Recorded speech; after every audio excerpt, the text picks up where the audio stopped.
Stone. Let's talk about the Shabaka stone and the Memphite theology. I don't know if, like you, I never knew what the Memphite theology was growing up. I don't know if that was what your experience was, but when I was young, I heard people talk about it, and I would hear people say the Memphite theology, and I always wondered, what does that mean, and why do they say it without ever explaining what it is, right? So we're going to talk about that right now. We're going to explain what it is. So the Memphite theology really refers to a stone, a tablet that was written during the time of Shabaka, who was a Nubian king, a king of ancient Kemet, a king of Egypt. So he was a Nubian king back in around 716 BC. So he was there during the Nubian dynasty in Kemet.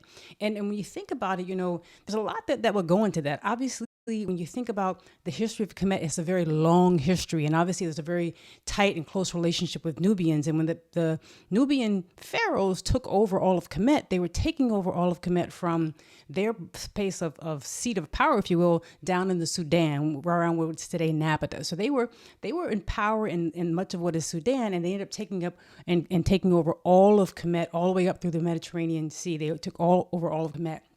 And when you think about that, here's Shabaka. He's in a long line. He's in a line of Nubian pharaohs and Nubian kings, and he's ruling from the south. And people like Pianki, the very famous Nubian king who was his predecessor, one of his predecessors, had done a lot of the hard work, had done a lot of the work of actually conquering parts of Kemet, in particular parts of northern Kemet, in order to bring it under one rule. And this was a time when the priests of Amen in the lower part or the southern part of Kemet were really challenged for how they were going to get back into power and back in control and to be able to deal with it when the northern part of Kemet has separated from the southern part of Kemet. And that's why and where the Nubians came in to kind of unite the country. They united the country again after several intermediate periods had already taken place. They united the country again. And so when they united the country, there was a lot to be done, obviously. And I said Pianki was one of the ones who did a lot of the hard work in terms of the wars and the fighting that was done. By the time Shabaka comes around, he's trying to make sure, according to historians, that his rule and that the continuity within the country exists, right? So, as I mentioned, the seat of power from a Kushite perspective is in the Sudan. It's in Napata in the Sudan, and they have, they go as far south as Merowe. They have a lot of things that are doing in the Sudan, and now they have all of Kemet as well. So their seat of power is in Napata. They have a capital in Napata.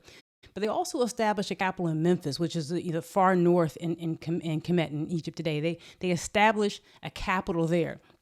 So here you have Shabaka trying to also rule from Napata, from the south, all the way up to the north. And what do you do? So historians theorize that he wanted to reach out to the people in Memphis to be able to form a bond there, to make sure there was continuity within his country, to be able to, retie old ties and that type of thing. And this Memphite theology, this Shabaka stone, is a part of that. And it's a remarkable stone. I mean, it talks a lot about monotheism. It's a remarkable stone.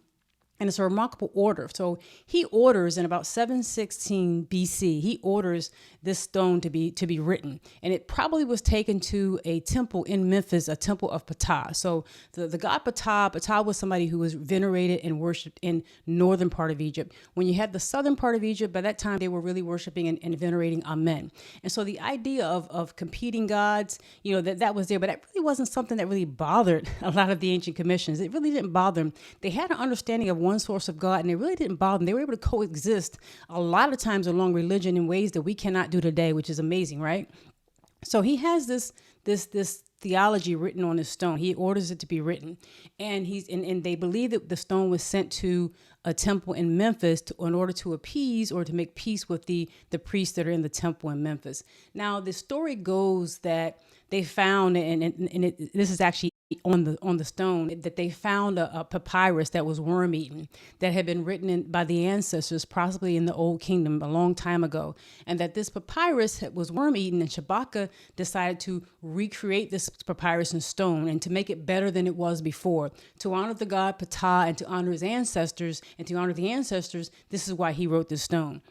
Now, some people believe that maybe the stone was not a copy of something before, that maybe it was something that Shabaka made up, that was made up in his time, and it was just done for these political appeasement reasons. Or perhaps it was actually a copy of something that was really old and he had it written. But whatever the account, he had the stone written in 716 BC. And when you read this stone, it really talks about Ptah as being the God, the creator of all gods. And it speaks to remarkably that the heart whatever's in your heart and whatever's in your tongue, that's what's going to come out and control your limbs, so to speak. That's what's going to come out and make you do what you do in life. And that God, Ptah, did this at the very beginning of all things. That Ptah devised in his heart what would be in the world, what would be in terms of other deities, what would be in the world, period, and then spoke with his tongue, with a word of power, to bring everything into existence. And that heart and that tongue, that will and that speech is in every living thing. It actually lives in every human being, in every animal, and everything that exists has the will of Ptah and the power, the speech of Ptah in them. And thus there's one source of creation.